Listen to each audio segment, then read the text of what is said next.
Hello, Westover. Well, I'm excited, for this is the week that we get to come back here. Do you know there's a book of the Bible that tells us that a live dog is better than a dead lion?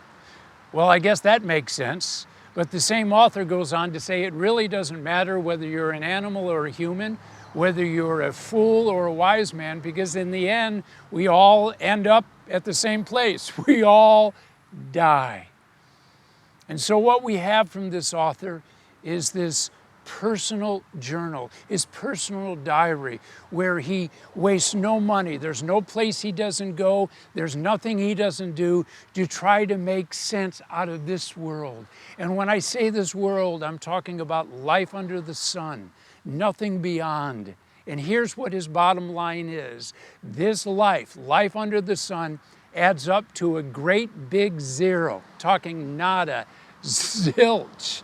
Kind of like, let's think about getting on a roller coaster. Everybody has to get on, and there are high highs and low lows, maybe high highs for you and lower lows for me, but it really doesn't matter because in the end, we all end up at the exact same place. This is the book of Ecclesiastes, and it will be our summer series. Now, you know it for its beautiful poetry. There's a time to be born and a time to die, a time to plant and a time to uproot, a time to dance and a time to mourn. And we look at that and read it at special occasions like a wedding or a funeral, and we just feel so good. But you know what the author's intent is saying to us? Is for every laugh, there's a tear. It all adds up to zero. And so you would think, well, why would we study a book that says meaningless, meaningless?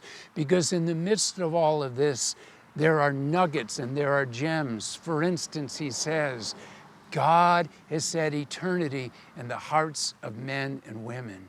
So if this life is meaningless and it all adds up to a zero, what he's saying to us, this life is not all that there is. So come join us for this summer series on the book of Ecclesiastes. We'd love to see you here, 10 o'clock Sunday.